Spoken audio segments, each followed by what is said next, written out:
On the 8th Sunday of the season, we call to mind the values and covenants section of our Unitarian Universalist bylaws, which says,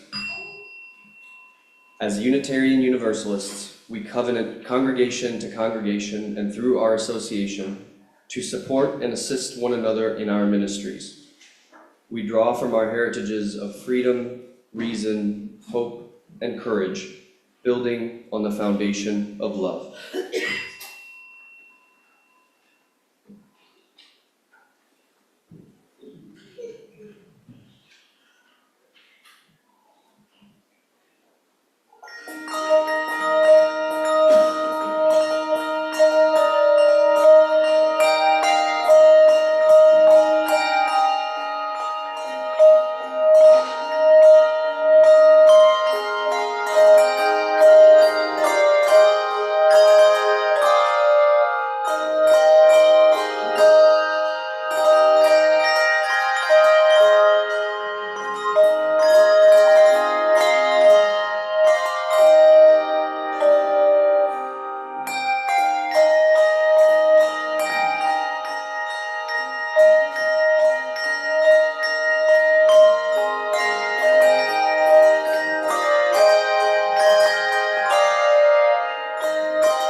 Good morning.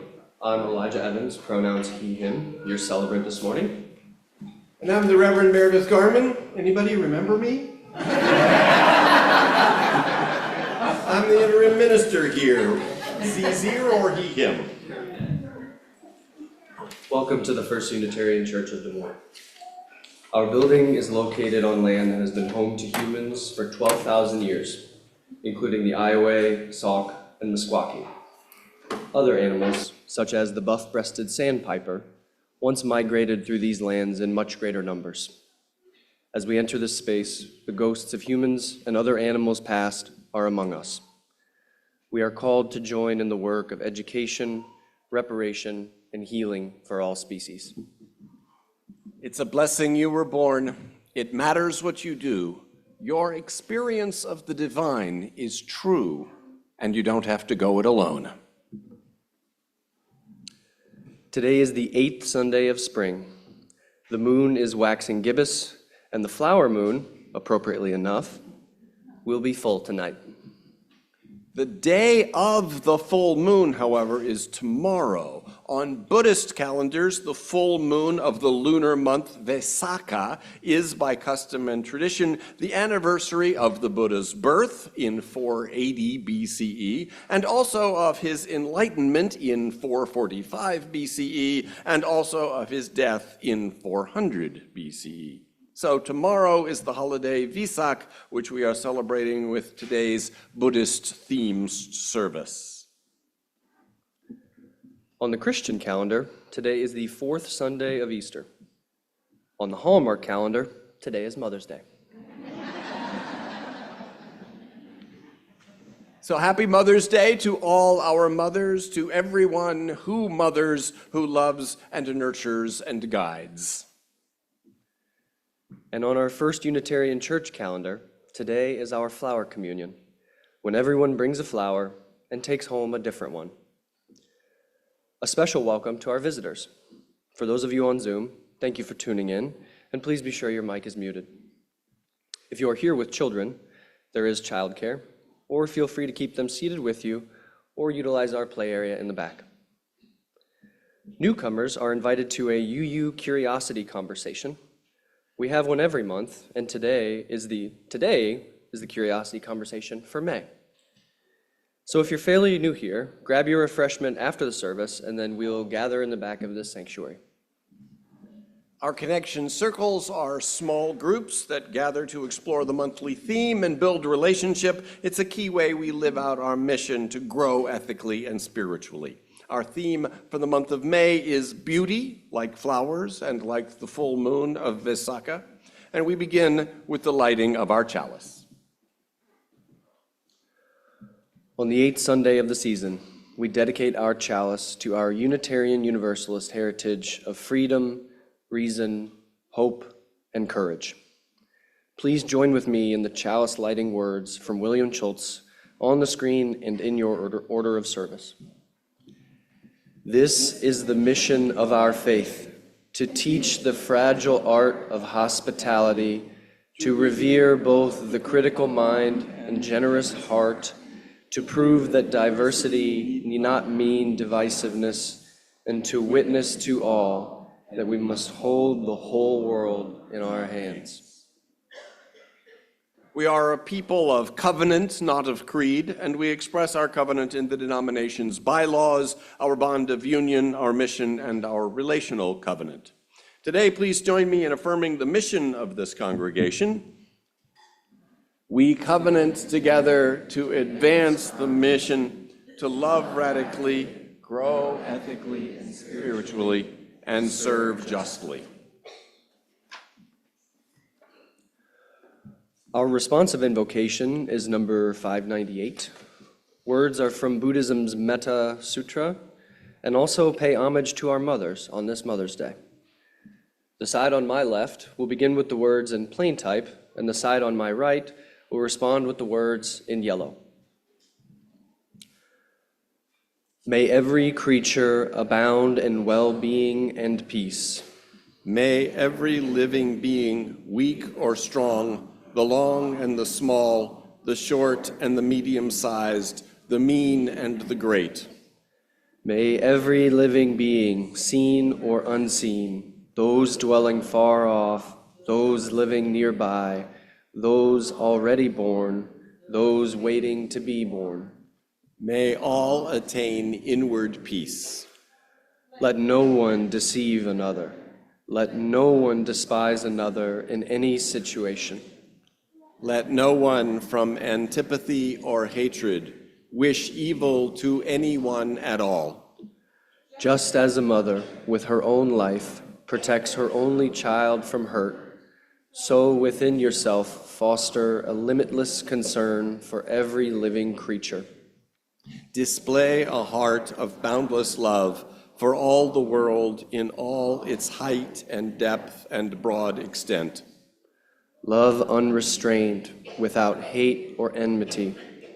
Then, as you stand or walk, sit or lie, until overcome by drowsiness, devote your mind entirely to this. It is known as living the life divine. Now I invite you to pass the peace to those around you with the Sanskrit word for peace, which is shanti. Please rise and pass the peace to those around you, and stay standing for our opening hymn. Is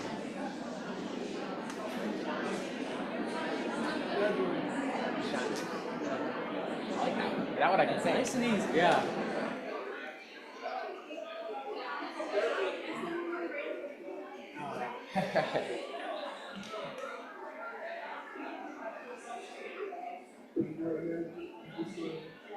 Yeah, I was just debating. Oh, he's gonna.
The story today is The Flower Ceremony, a plain and simple beauty adapted from Janine K. Grossmeyer. In the city of Prague, in the land of Czechoslovakia, in the year 1923, there was a church. The building did not look much like a church. It had no bells, no spires, no stained glass windows. It had no organ to make beautiful music. It didn't even have a piano.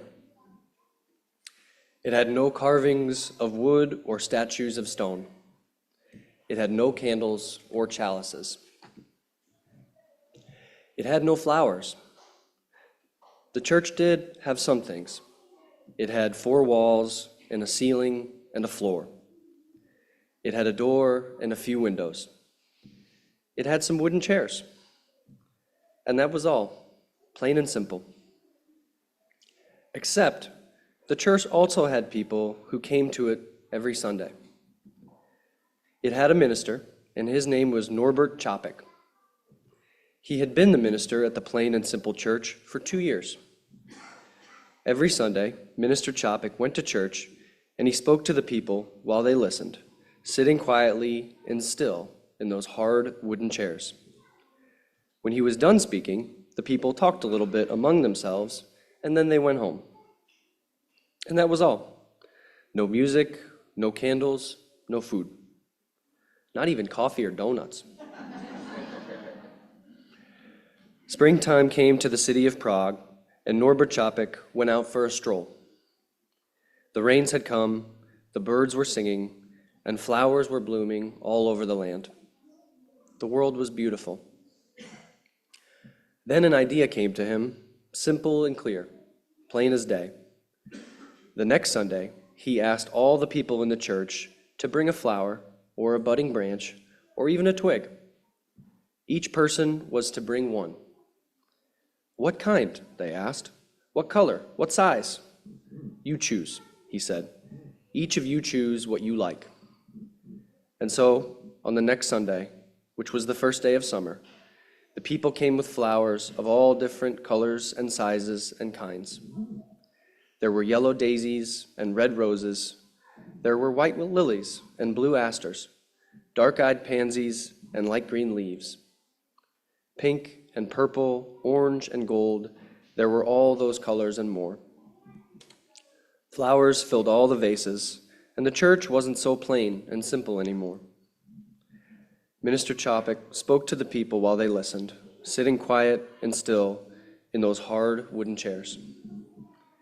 These flowers are like ourselves, he said, different colors and different shapes and different sizes, each needing a different kind of care, but each beautiful, each important, and special in its own way. When he was done speaking, the people talked a little bit among themselves, and then they each chose a different flower from the vases before they went home. And that was all. And it was beautiful, plain and simple as the day. We will now sing our children out with the children's benediction.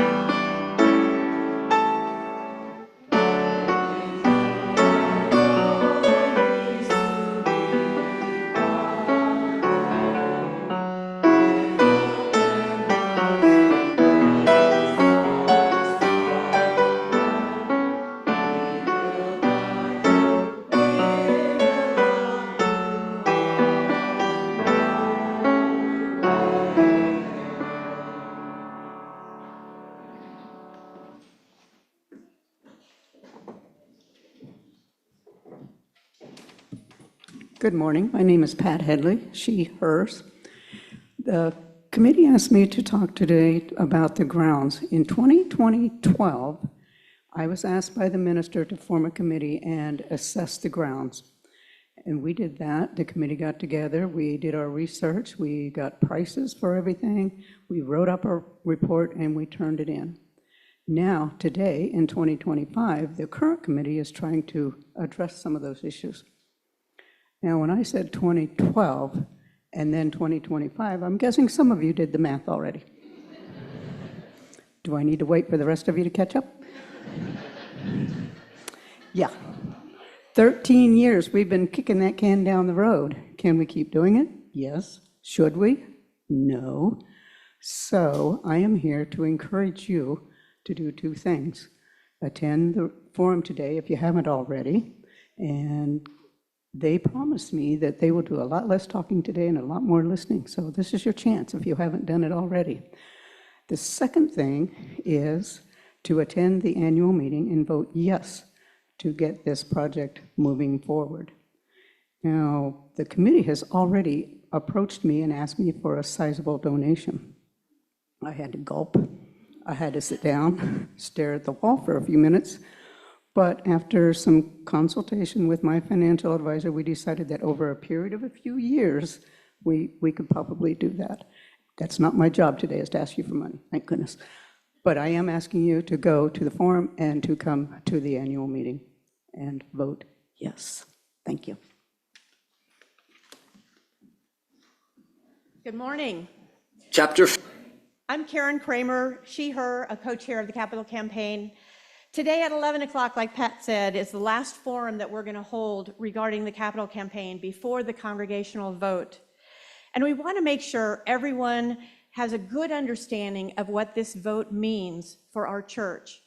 And just to remind ourselves, this church was built in 1957, nearly 70 years ago. Except for the 2006 office expansion and the kitchen renovation in 2022, the rest of the building is all original. And for example, looking in this room, the seats you are sitting in the front here, are 68 years old. The design of this stage has not changed, except for the stage curtain, which was replaced 31 years ago. Like Pat said, members have been discussing these same projects for the last 13 years, and the Our Future Is Now campaign is ready to make these dreams a reality, but we can't do it without all of us. I'm very pleased to announce that as of today, the fundraising committee has reached its goal of raising $2 million in early pledges. The steering committee is eager and prepared to begin making critical infrastructure repairs to our parking lots and front driveway, with improvements to the creek and a new pedestrian bridge, hopefully by this winter. But we need your vote of approval to get started. The board will be presenting a resolution for you to vote on in 3 weeks.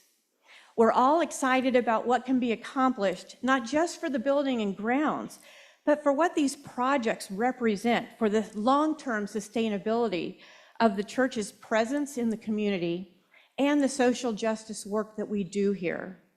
Come to today's forum and share how you are feeling, especially if you haven't been to one yet, or if you have questions. Let's join together and make this happen, not only for us, but for those yet to come, for those yet to find First Unitarian, knowing we will be leaving this place in better shape than it was when we first got here. I'll end with a quote from our biggest cheerleader, our fundraising chair, Mary Ellen Miller. She says, "We value your faith in us during this time of broad uncertainty as we embark on this journey together with hope, enthusiasm, and open hearts." Thank you.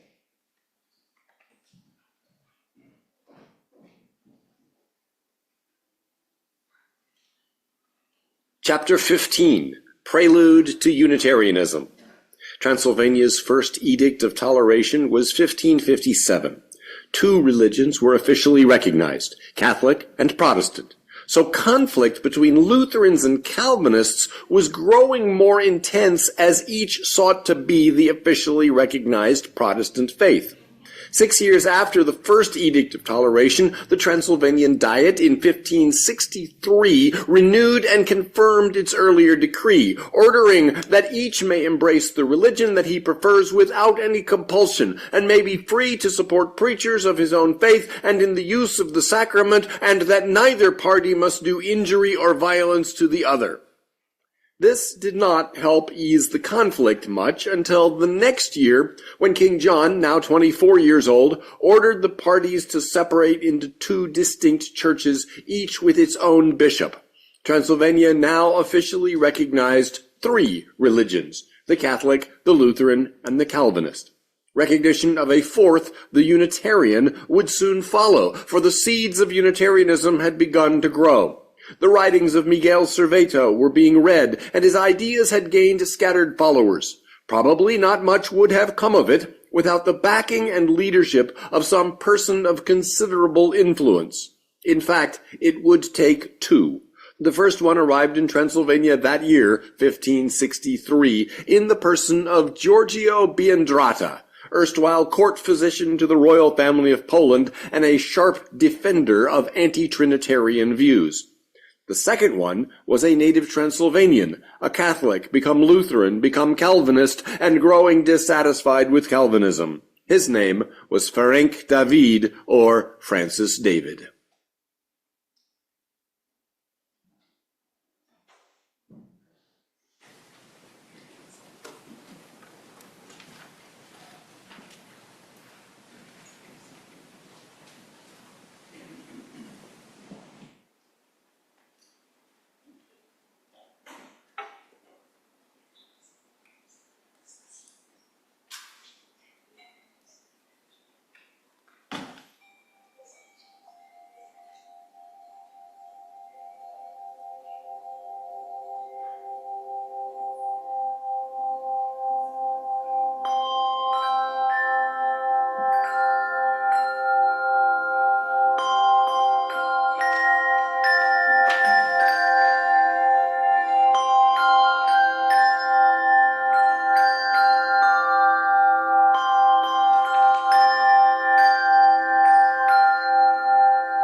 Good morning, everyone.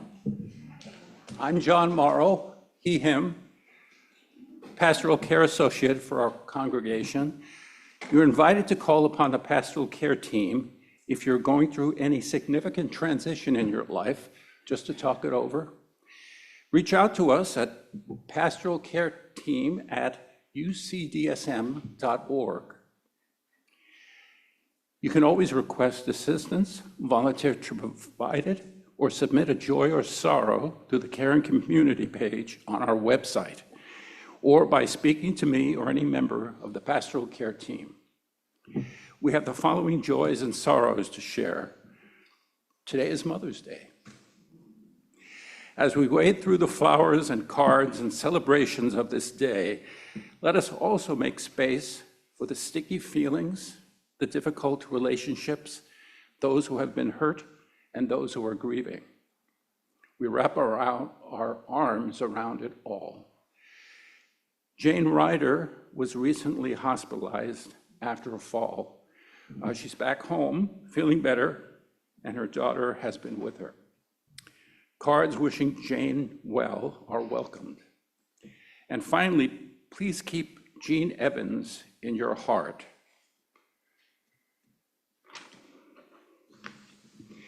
Jean lives at the Jewish Life Center and is facing more ups and downs health-wise in recent days. We are holding her in love. A reminder that the Grief Support Circle meets Monday, May 12th at 5:30 p.m. in the minister's office if you need to share this part of the journey with someone. May our love and concern grow ever wider. Let us share together now the names of anyone we know who could use some special care and attention. You may call the names out loud or type it into the chat. As we share these names, may the love of this community hold them all.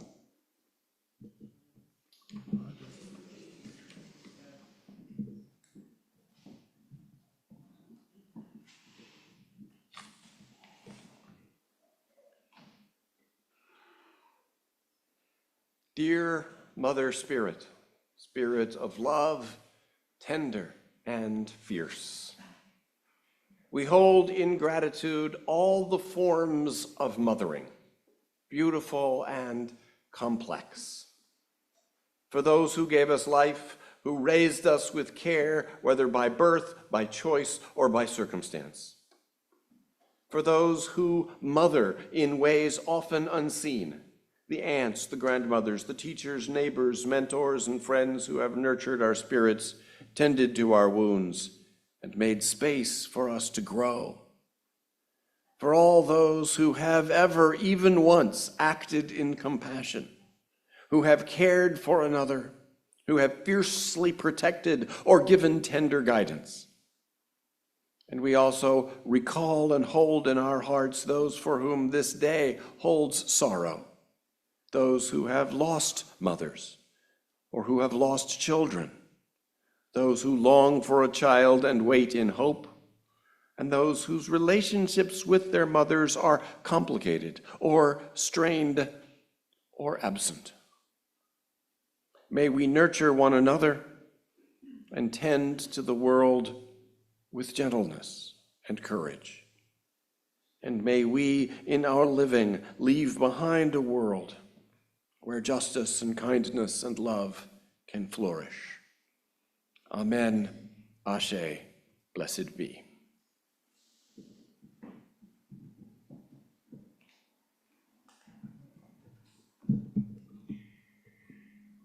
May the light of our community shine on the broken places of the world.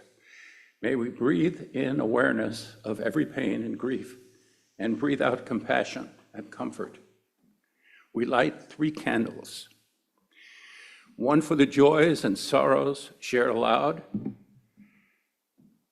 one for those shared in writing, and one for those held silently among us. For all of these, we now observe a minute of silence.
To train ourselves in compassion includes growing the 5 virtues: determination, repetition, owning your nobility, reproaching your demons, and aspiring to the impossible. Today, we focus on determination. When we are to exhibit determination, to live compassionately, we learn to take ourselves seriously as dignified spiritual practitioners. Your strong determination will teach you that whatever your shortcomings, you also have within you a powerful energy to accomplish the spiritual path and the way of compassion. What is it that you would most like to accomplish or manifest with this one short, precious life you have been given? We want to be good people, and we want to fulfill our highest human destiny. At our best, we all have high purposes, noble goals, even if we are modest about them. But we forget them. We get lost in the details, absorbed in the problems. To practice strong determination is to intentionally stay connected to our higher goals, to remind ourselves that we truly are spiritual practitioners. We are heroes.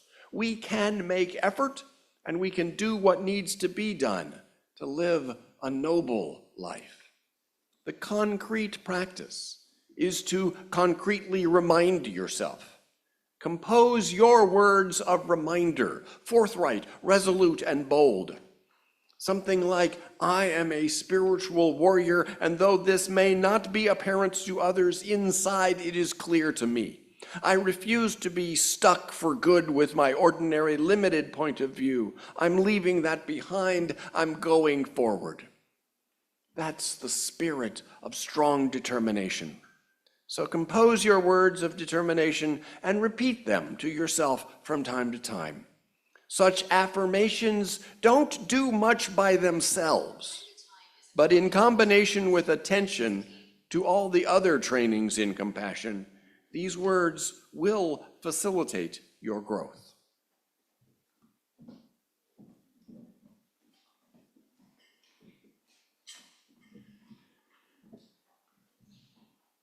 We come now to the offering, recalling our denominational covenant. As Unitarian Universalists, we covenant congregation to congregation and through our association to support and assist one another in our ministries. We draw from our heritages of freedom, reason, hope, and courage, building on the foundation of love. Gratitudes today expressed from our staff. Thank you to Kara Andreski and Jean Tauber for the dedicated work of curating the art wall in Griffin Hall. It involves coordinating with local artists and arranging beautiful displays to enrich our space. And Faithiana Leonard, our coordinator of religious education, expresses her thanks to Elijah Evans for his support above and beyond the celebrant role, collecting flowers for our flower communion, and he'll be leading today's curiosity conversation. In gratitude, then, we give, for in gratitude, we receive.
Hi, I'm Kay Hertz, she, he, and I'm a member of the Awakening Heart Sangha. Today, in honor of the Buddhist holiday Vesak, we'd like to share some thoughts on dealing with the unexpected challenges in the book Welcoming the Unwelcome by Pema Chodron. Joan Didion wrote a book some years ago called The Year of Magical Thinking. It's about the year following an abrupt change in her life, which was her husband's unexpected death. In addition to this book's poignancy and clarity, it also provides an accessible way of going deeper into what it means to go beyond labeling and to connect the mind with open awareness. She and her husband had just come back from the hospital where their 39-year-old daughter and only child was in a coma and in very serious condition. They had just sat down for a late dinner. She was focused on mixing the salad, and he was enjoying a scotch. They were talking with each other, and all of a sudden, he wasn't talking. He had died, just like that. Soon after he died, she wrote something on her computer. The next time she opened her computer, many months later, she read what she had written. Life changes fast. Life changes in an instant. You sit down to dinner and life as you know it ends. Nothing in our conceptual framework can prepare us for the experience of life as you know it ends. The way our mind perceives and holds things doesn't operate anymore. All our reference points are gone. How we normally conceive of reality just doesn't work. Although she doesn't use the same language, I believe that Joan Didion is describing an experience of emptiness. It's the experience of everyone whose life falls apart in this way.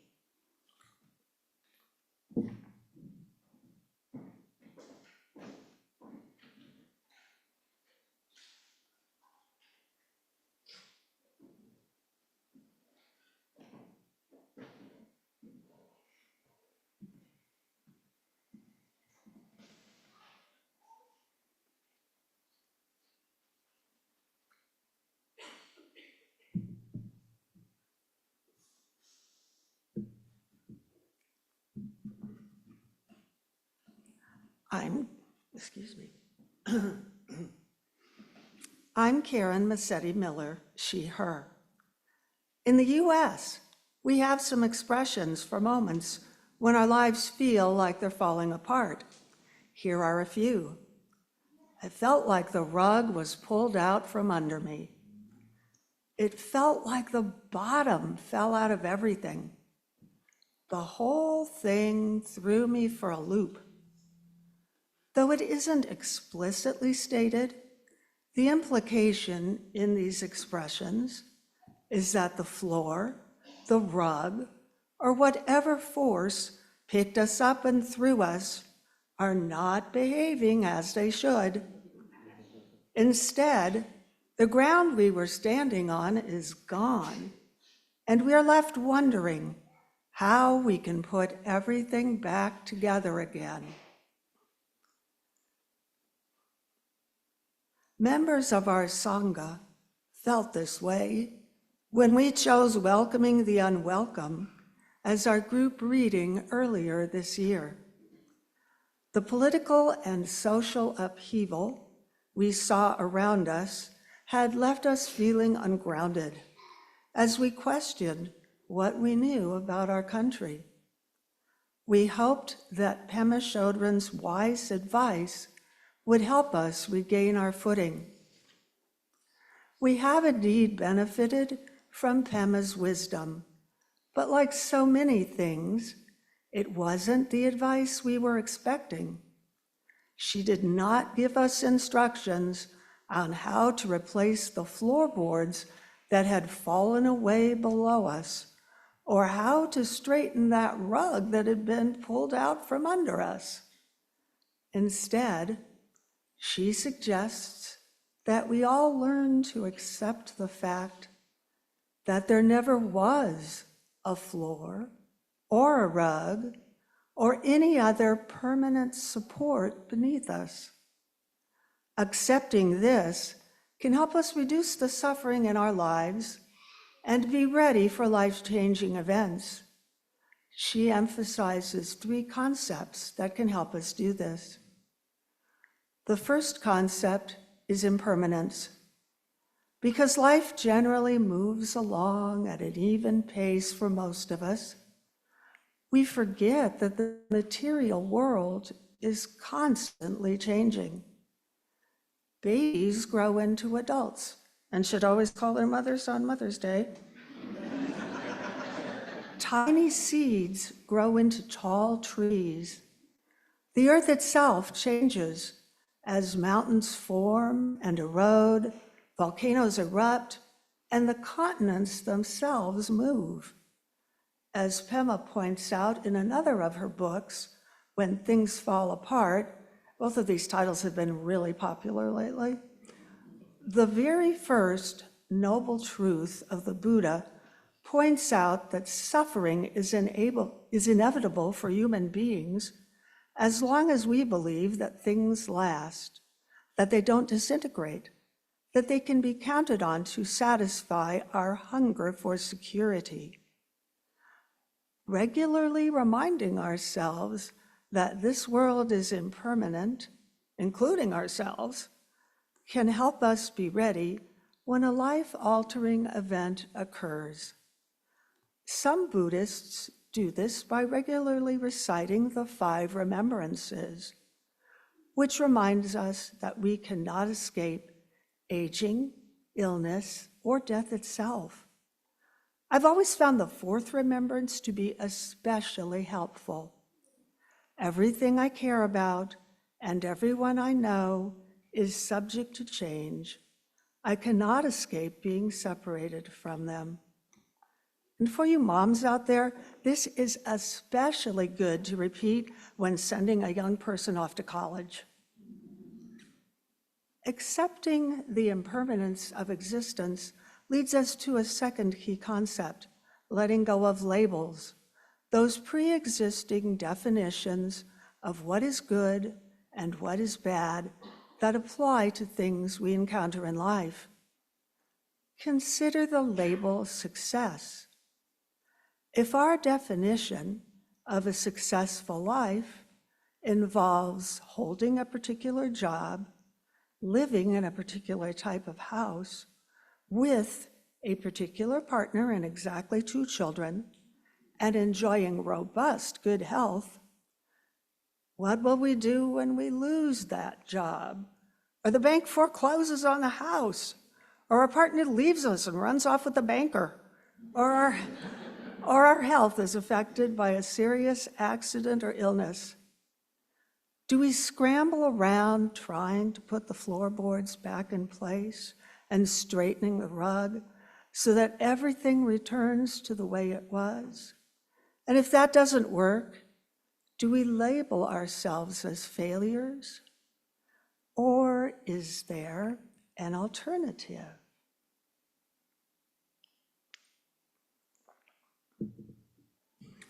This brings us to our 3rd concept, emptiness.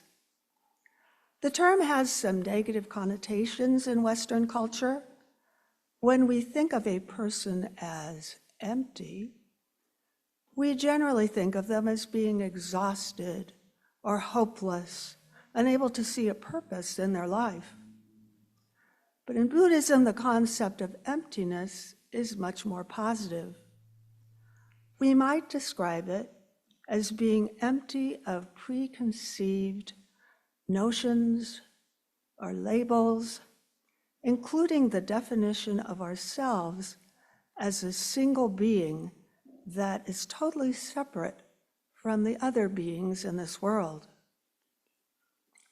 From the perspective of emptiness, if we let go of labels like success and failure, when the bottom falls out, we won't try to rebuild the floor or replace the rug. Instead, we stand on that edge of that broken floorboard and look around us, taking in our new situation without judgment. I found myself standing on that floorboard about 10 years ago when I needed to accept that medicine simply could no longer help my dear mother anymore.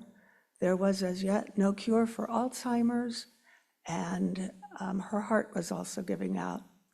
And I needed to make a decision. Do I keep trying? Do I keep asking for surgeries and rehabilitation and surgeries and rehabilitation until what? So I made the decision to place her in hospice so that she could have ease and have a peaceful ending to her earthly existence.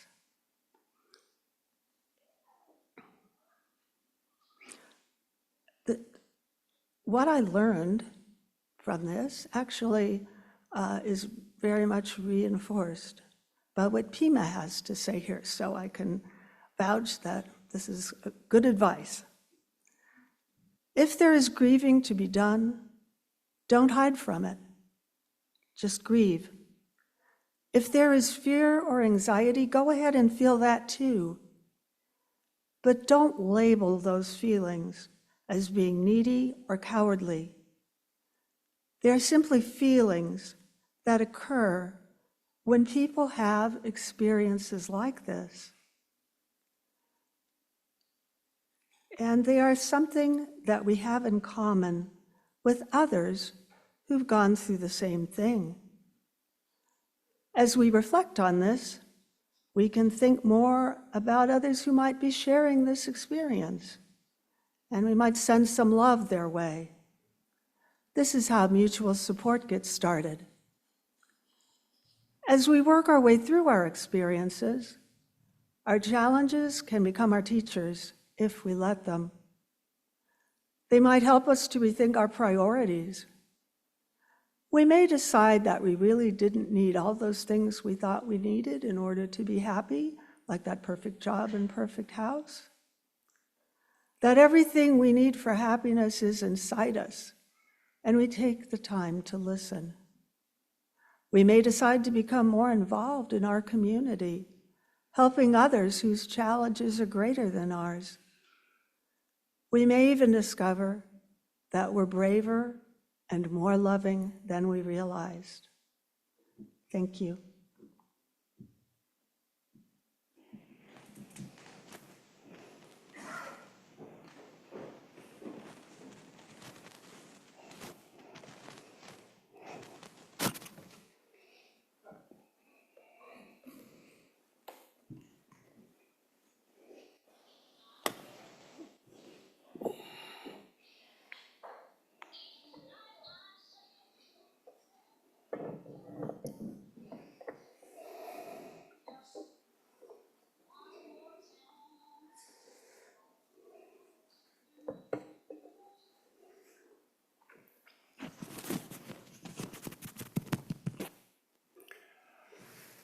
I take refuge in Buddha, the awakened nature of every being.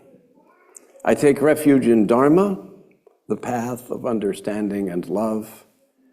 I take refuge in Sangha, the community that lives in harmony and awareness. In celebration of the Buddhist holiday Vesak, I am today offering a teisho, the Japanese word for a Zen talk. It's traditional for a teisho to begin by reciting the three refuges and then to read a case, a koan from the tradition, to serve as the springboard for the talk. The American Zen master Reb Anderson wrote an essay, Guidance in Shikantaza. Shikantaza translates as just sitting. No object, no goal, no particular focus. It's a main approach to meditation in Zen. Shikantaza practice, Anderson writes, is not merely stillness. It is complete presence in stillness. There is not the slightest meddling. It is physical and mental non-interfering. It is thorough intimacy with whatever is happening. In this way, Zazen opens the door to a full understanding of how self and other dependently co-produce one another. Anderson concludes this essay, we can't do it by ourselves, and nobody else can do it for us. Nobody else can do it for us. We must, each of us, take up the task. And we can't do it by ourselves. We have to do it together. It takes a village to awaken a being. So with that prelude, here's the case, the koan. It appears as case number 11 in the Blue Cliff Record, which is 100 cases compiled by Zhuedu in the 11th century. Huang Bo addressed the assembly and said, "You are all slurpers of dregs. If you go on studying Zen like that, where will you have today? Do you know that in all the land of China there is no Zen teacher?" And then a monk came forward and said, "But surely there are those who teach disciples and preside over assemblies. What about that?" And Huang Bo said, "I do not say that there is no Zen, but that there is no Zen teacher." So that's the case, the koan for us to look at.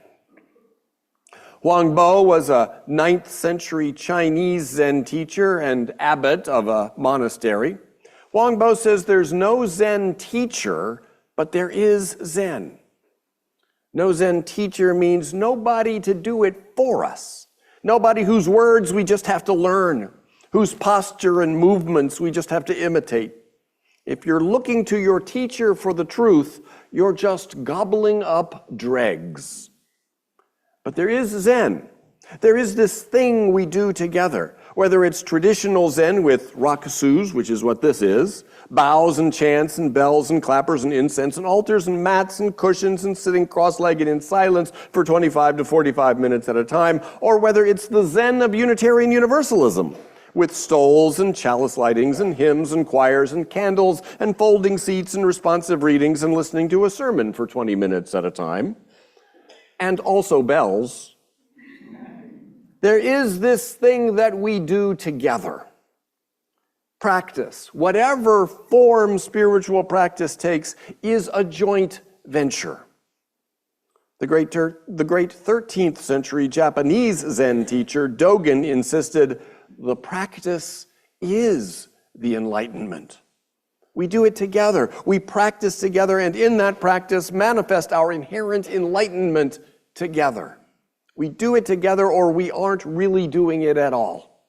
A private solo retreat can be wonderful as long as at the end of it you come in and see how you stand up in the context of your spiritual leader and your guide, your fellow practitioners on the path with you. It is ultimately a joint venture, even if you're by yourself. The Buddha, according to legend, reached a great realization while practicing on his own, but he wasn't far from 5 friends.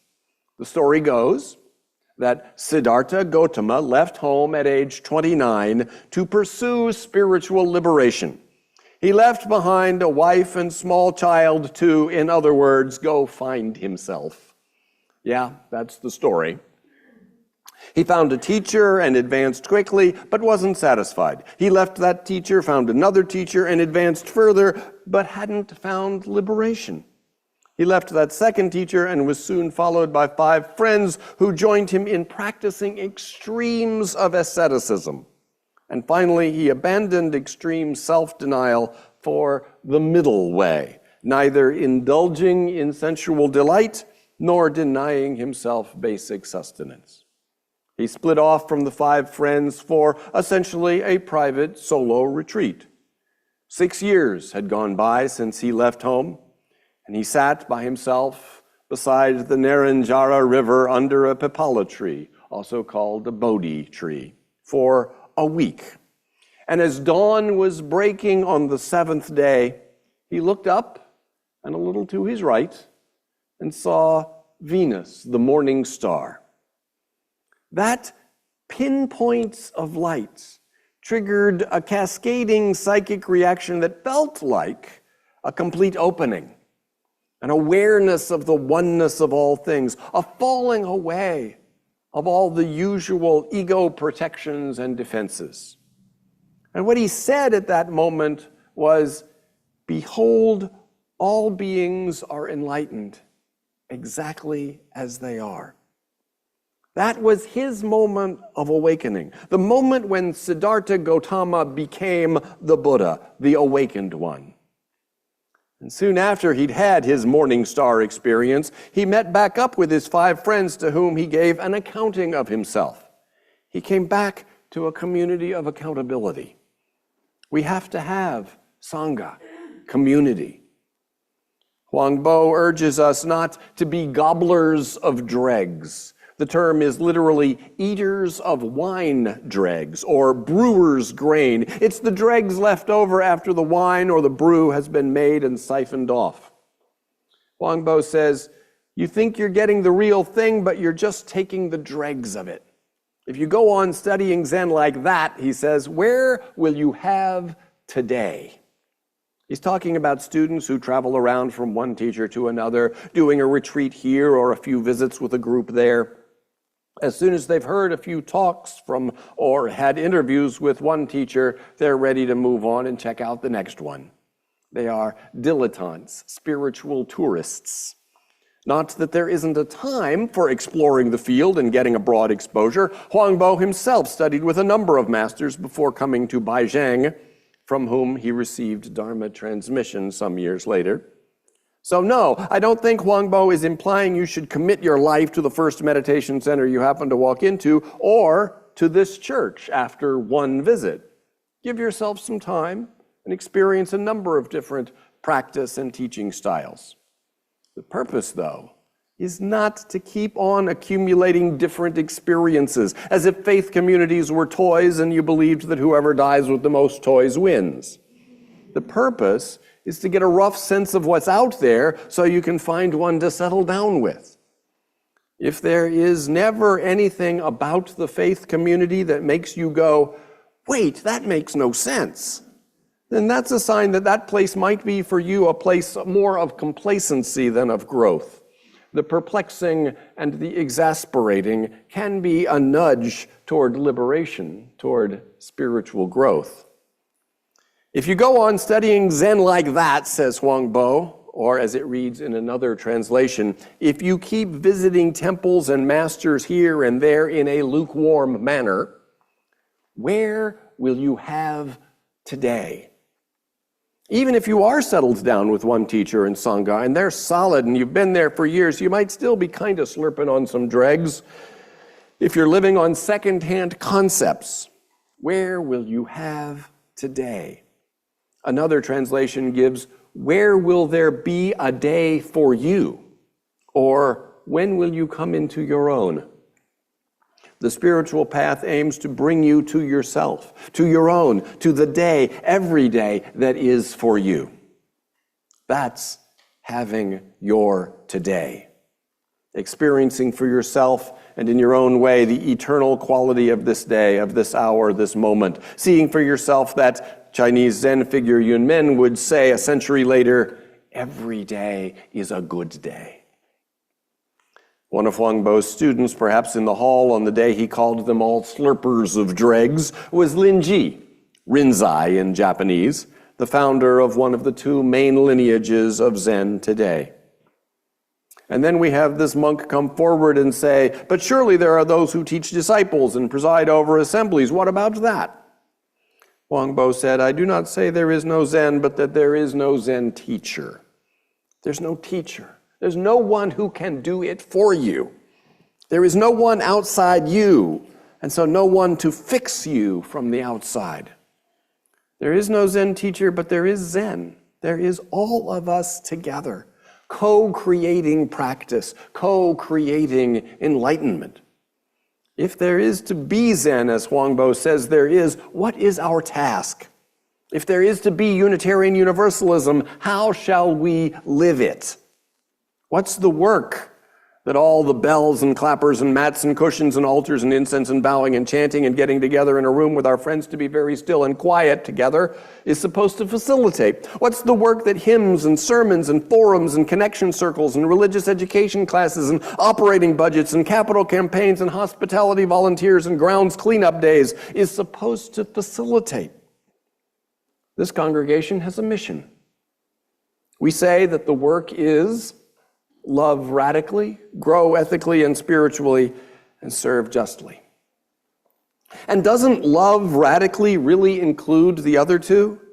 From the drive to love as radically as we can, as wholeheartedly and as whole-beingly as we can, comes the impetus to serve justice and the path of our own growing ethically and spiritually. The new graphic of Unitarian and Universalist values places justice, equity, pluralism, interdependence, transformation, and generosity as petals of a flower centered on love. So the essence of the work is radically love. And love goes with understanding. In Thich Nhat Hanh's Old Path, White Clouds, he has the Buddha explain, love cannot exist without understanding. Love is understanding. If you cannot understand, you cannot love.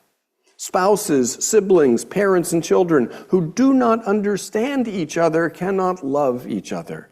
If you want your loved ones to be happy, you must learn to understand their suffering and their aspirations. When you understand, you will know how to relieve their suffering and how to help them fill their aspirations. That is true love." End quotes. So if our task is to love radically, then it must be to understand, specifically to understand suffering, our own and others. If our task is that, then that's what we must do. We have been thrown into this world at birth and are constantly subject to illness and breakdown. Each breath could be your last. And rather than pushing that thought out of mind, carry it in or near the front of your mind all the time. We keep meeting what we do not like, losing what we cherish, failing to get what we desire. Pay attention to features of life we easily fall into overlooking or ignoring, the tragic dimension of life. Otherwise, writes Stephen Batchelor, we become enamored, seduced, and captivated by what is merely agreeable, which leads to cycles of reactive and addictive behavior. Comprehend suffering. Wrap your mind around it. Wrap your heart around it. Take it in. Comprehend in the sense of encompass. Encompass the totality of what life includes. This is our task. Keeping our eyes open to the totality, all the beauty and all the tragedy. Keeping our hearts open to all the ambiguity, strangeness, and ineffability of life. To comprehend dukkha, the seeds of suffering, says Stephen Batchelor, is to comprehend life intimately and ironically, with all its paradoxes and quirks, its horrors, its jokes, its sublimity and banality. To comprehend suffering is to meet the reality of life with an understanding that is open-hearted, clear-headed, compassionate, and equanimous.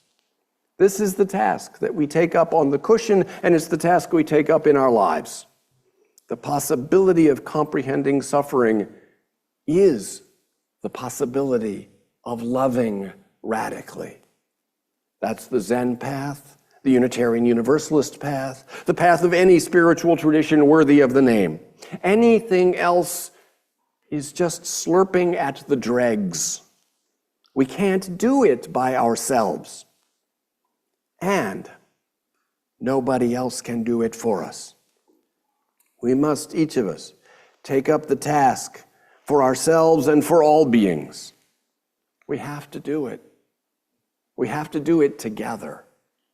Friends, we have to.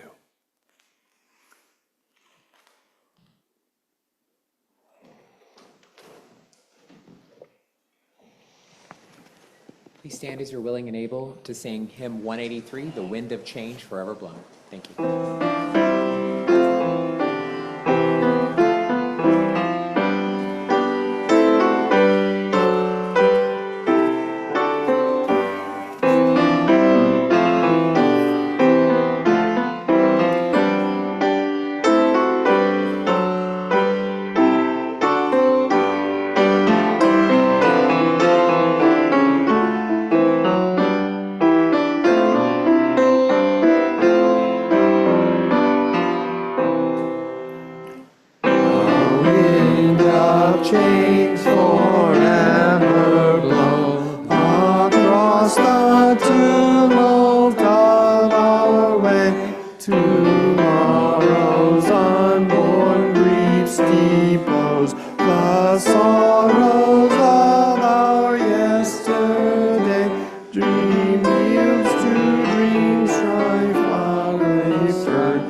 Please say with me now our unison chalice extinguishing words as those of you at home extinguish your chalices. As we extinguish this flame, the light of awareness remains within us, the warmth of community surrounds us, and the interwoven life of this earth continues to pulse through us. So after I say the benediction, please come down this side, file across, pick up a flower other than the one that you brought, and then you can file your way out. So we want to have the flower picker-uppers moving in one direction so that there's not a whole lot of bumping each other. And now, may all beings be safe. May all beings have a calm, clear mind and a peaceful, loving heart. May all beings be physically strong, healthy, and vital, and may they all experience joy and love, wonder and wisdom in this life, just as it is. Go in peace.